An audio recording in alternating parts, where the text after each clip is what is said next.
guys, today I'm here with Wayne Brady and Taye Diggs, and I'm so excited to be talking to them about Moulin Rouge on Broadway. When I think about a big party on Broadway, I think about Moulin Rouge only. I mean, I remember when I went, it felt like the best time ever. What was it like for you two to jump into the party that is Moulin Rouge on Broadway? It's just like that. It's being thrown into this party, especially when we first got thrown into the show. It's being shot out of a cannon into this loud, amazing roller coaster of a ride. Yeah. Just great. Absolutely.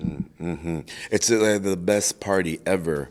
So we felt the need to catch up and to not disappoint and to, you know, raise ourselves to the level that we were actually watching. You know what I mean? It's a trip. Every day we're being challenged and just reminded how talented these performers in New York City are. Absolutely. Now, you guys joined the show together and I assume rehearsed together. Yes. What were those rehearsals like gearing up for the show to begin? It was a whirlwind. It was so fast. I think we rehearsed for a little under 3 weeks. And I love the rehearsal process because that's where you get to find things out. And there's a camaraderie because you're being thrown into it together. Absolutely. I was petrified the whole time. Wayne helped me out because his attitude was it seemed so chill, and he reminded me that it was a process, but it took me a minute to not focus on like, okay, I got to be perfect. I forgot that it was rehearsal, you know what I mean? And that's the time when you can mess up and feel your way. So it was it's been a great reminder. Absolutely. Yeah. You both have done so much Broadway, and I think it's funny, actually, both of you guys were in Chicago and played Billy Flynn. Yeah. What is it like being back home to Broadway after all these years for you, Taye? It's been 10 years. And you, Wayne, we just saw you a few years ago in The Wiz. No, last year. Last year, that's right. What is it like being back here on Broadway? It's like being home. It's absolutely like being home. This is my happy place. Yeah. It's indescribable. So describe it. So it's like, well, right now I see things so differently. So I don't take anything for granted, and I'm just made aware of how lucky we are, and you know, looking at the audience's faces and listening to reminding myself why I did it and why I had so much fun. Because when you're, you know, years ago, you're just having fun. Right. You don't know why. You're just enjoying yourselves. Now I can actually appreciate the little things and appreciate ourselves. Like we're really talented. Absolutely, 100%. Now, do you guys? It takes a lot of hard work, and like we pat ourselves on the back. This is hard work, and we're doing it. Yes, sir. Yeah. Do you guys think back to those early Broadway days or those early theater days after all these years, your guys' incredible careers, to be back on Broadway? What are those memories from those early Broadway and theater days for you? I loved being hungry. I really, in the sense of, you want something so badly as a kid that you will show up outside of the theater 4 hours, 5 hours, you'll wait, you'll sit just for your shot to sing. You will sing for anybody at the drop of a dime. You'll act, you'll do whatever, you do it for free. I remember those days and I love them. They're very formative days. It's cool now, but I really, really liked that thing of let's go. Let's get someplace. Absolutely. Same thing. I miss the ignorance. Just you did what you had to do. Yeah. And there were no ifs, ands, or buts. And I miss that because now it feels like I have so much to lose. When I was younger, it was like I had confidence. Let's do it, get it right. There's no time. And I miss that. You know what I mean? We just did our thing like we were born to do it. Now I overthink and all these, you know, what are people going to expect? And I don't want to let anybody else down. So I'm very impressed with who we were when we were younger, because I don't know how I did it. Absolutely. Yeah. But that being said, I look at someone like you, and it inspires me, and I look at my daughter, who's also an actor now, and she's beginning to work, and I look at this generation right now.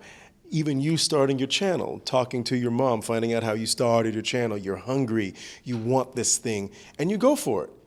There's no thinking. You're like, oh, I want to make this happen. And so watching you make something happen, I go, he started that in his basement, and I'm over here stressing about this podcast, and I need to ask permission. I'm not asking permission. I'm just gonna do. That's the thing that we love. We love that spark. And I must say, you both are so inspiring to me. When I saw this casting, it was so exciting because I get to see faces that look like mine on stage in Moulin Rouge, one of the biggest Broadway shows. What's the message to other young people like me who want to be in the arts in some capacity?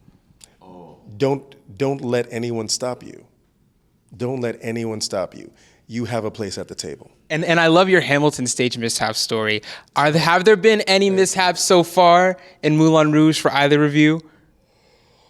Well, just you're being cast was a mishap, right? But you're doing a great job. I'm trying to think. Yeah, I mean, we've had line mishaps where I've completely said words that weren't meant to be words. Last night, I made up a French word because a word I was supposed to say, ladies and gentlemen, bohemians and artistes, coquettes and boulevardiers. I went, ladies and gentlemen, and I went to breathe in an air bubble. I went, oh, and then I went, ooh, you got to say something before. I went, ladies and gentlemen, gomme bon shoot de quartiers. And then that happened to me a week ago. I blanked at the same place, and I made up. I said, "Ladies and gentlemen, boys and girls, everybody," and from the very back of the house, I heard one person, "Ha!" Somebody laughed out loud at me. Oh, a cast member. A cast member. Oh no! Somebody just laughed out loud. But it real. Yeah. But that'll keep you real and keep it humble. Absolutely. Yes.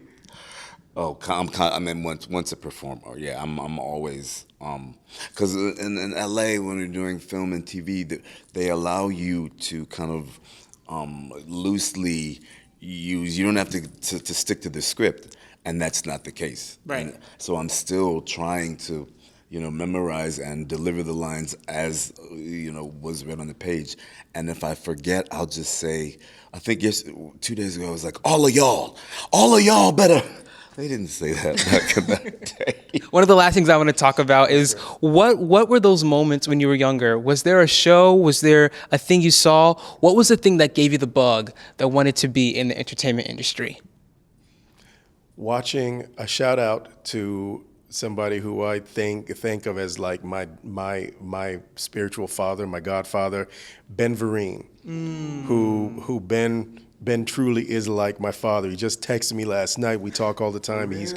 Oh yeah, that's my dude. I love that. Ben Vereen, Sammy Davis Jr. Those were the two men at first when I was little, and I looked at them and I went, I don't know how I'm ever going to get to wherever they do that, but I want to be like them.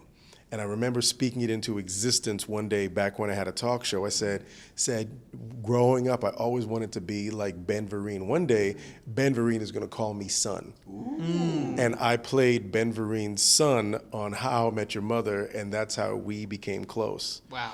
And so I would have to say Ben Vereen was truly one of my inspirations. I love Ben Vereen. Absolutely. Yeah. For you, Tay?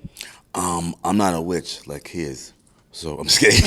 so you could speak it into existence. When he said Ben Vereen, I had all of these images. I didn't even realize that he was such an influence. But as soon as he said it, I just saw his face and remembered how comforted I felt, because he also had a great smile and yeah, that was an image that I wanted to like recreate.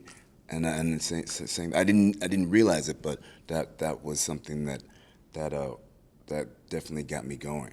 Most of my showmanship, yes. I learned ripping off Ben Vereen in Pippin. Yes. Right. I mean, I watch his Magic to Do. His whole everything in Come Pippin on. all the time. Shout out to you, Pop. Shout out to Ben Vereen. Absolutely.